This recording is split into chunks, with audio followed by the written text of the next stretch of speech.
What's up, yo? Make sure you like the video. Comment, and subscribe. Okay. Alright, we better out of here. subscribe. See ya. Before this video starts, make sure you go follow our podcast on Spotify. Search up Guardian of the Ring or the Dillos Kids, and it will pop up. Welcome, college football fans from all over the country. Today, we are going to be announcing who the 4 teams are that are going to be in the college football playoff this year. And at the end, we will unveil the official Heisman winner of this season. So stay tuned. We're going to unveil the bowl games and all that good stuff. So stay tuned, guys. Well, before we unveil who the first team is, we're going to give our predictions. I think it's a consensus to everybody that the undefeated Miami Hurricanes will get the number 1 seed and be wearing their home jerseys in the Cotton Bowl. Yeah, I mean, they're the only undefeated team this college football playoff season, so it would just be right to just assume that they would get the number 1 spot. And it is confirmed Isaiah Savage and the Miami Hurricanes will be the 1 seed. Yeah, Isaiah Savage has had an amazing season. He's a Heisman candidate, and he led this team to 13-0, so they're basically an automatic for the number 1 seed. After confirming that the Miami Hurricanes are in, we look to the number 2 spot, and to be honest, I think the team that was number 3 last week, Texas, the Longhorns, after beating Oklahoma, they have a good case to make the number 2 spot, just jumping up 1 spot, especially since the number 2 team from last week lost, which was Nebraska. First off, I don't even know what you're talking about. Texas done lost to TCU, so that don't even make sense. I got Michigan State going too because they lost to Miami, and Miami is clearly number 1, so they're the best team in the nation. So technically, if they ain't lose no games, but they lost to the number 1 seed, they're number 2 seed. Krusty McZoom and the Longhorns do get the number 2 seed. That makes no sense. But, I mean, they only have 1 loss. Granted, it was to TCU, so they probably shouldn't be here. No offense to TCU, but, that's not a quality loss. But them being at number 2, I get it. They had some pretty good wins.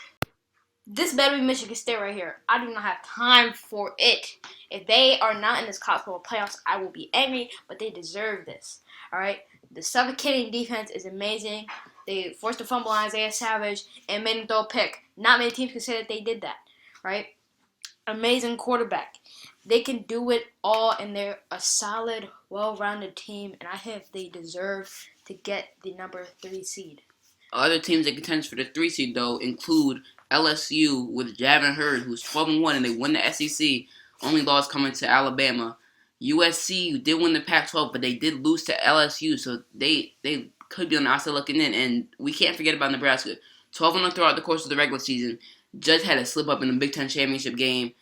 What do you do with a team that is 12-1 but doesn't have a conference chip to their name?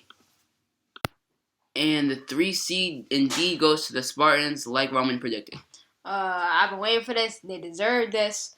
3 seed is a little bit low. I think that they should have went 2, but they're in it. And let's see who they gonna face off against, because I mean, they're obviously gonna play Texas because that's 2-3. You would think that you would cheer for the team that your players on. Oh, bro. Wow. So we do have 3 teams remaining. There's seemingly the obvious choice in LSU. There's USC, a team that lost to LSU but finished the season off very strong. And then you have an underrated Nebraska team that has 1 loss to Michigan State and should get some consideration. My prediction for this spot is going to be LSU. For me, the choice is simple. You got USC and Nebraska and LSU. 3 spectacular teams, but 1 is superior. Let me break it down for y'all. USC lost to LSU, so LSU is better than USC. Nebraska, they didn't win their conference, and LSU did. So therefore, LSU is worthy of the number 4 seed. It is official. The LSU Tigers get the nod at number 4. I expected this. Isaiah expected this. You should have expected this, because this was not a hard decision. And thankfully, the committee expected this. I mean, they decided this. And yeah. So the last two teams out, or the first two teams out, should be USC and Nebraska. I'm interested to see what order they put them in. What do you think? Personally, I think Nebraska should get the nod. They lost to Michigan State, and Michigan State's a solid team. And they only lost to the number 1 team, so I think that they should get the 5 seed.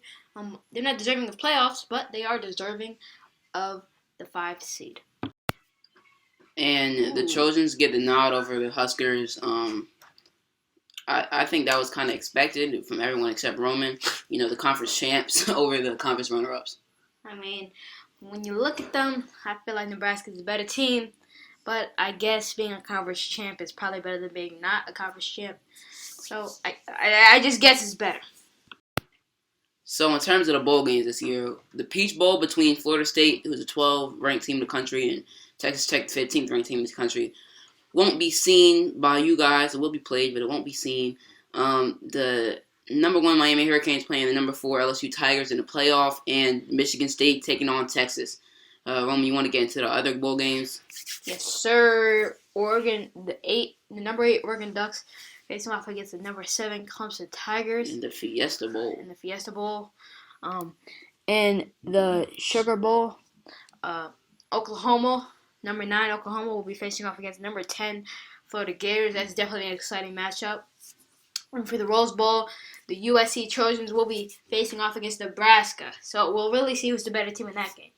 I think the cool thing about this little setup that we have here is, the Rose Bowl is always going to be the best available Pac-12 team versus Big Ten team, and we have that here in the 5 and 6 teams in the nation.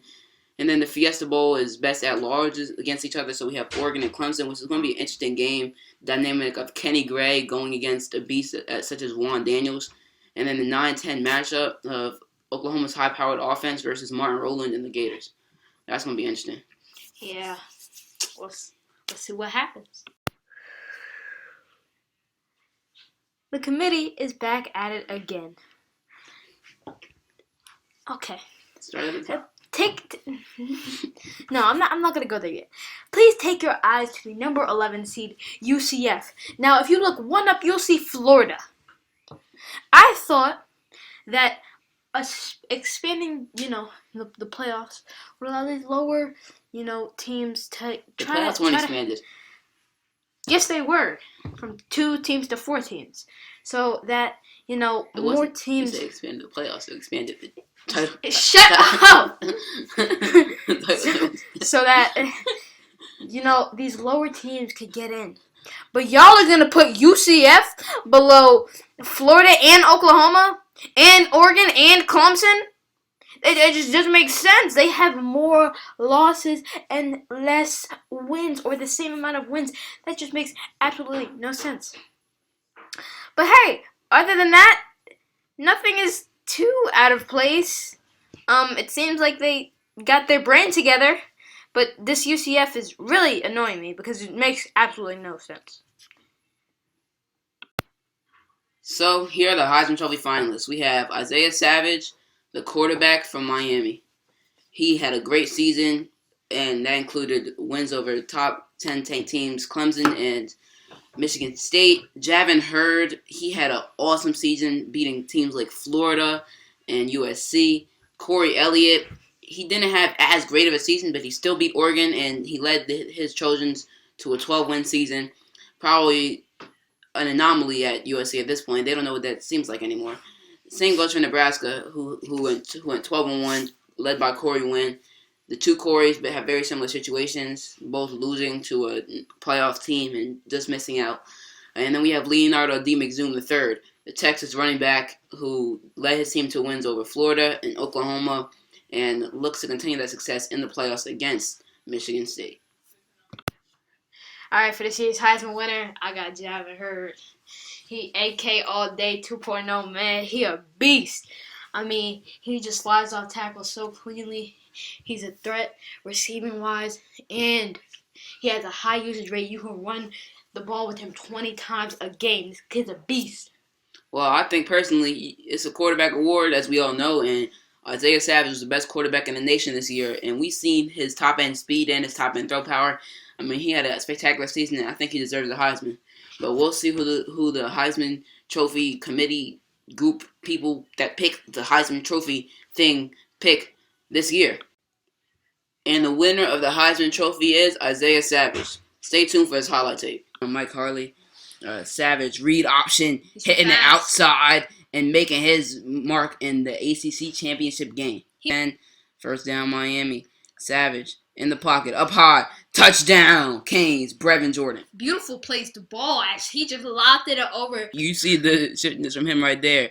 Double play action. Savage winding up, looking deep. Mike Harley downfield, touchdown. The 70 yards.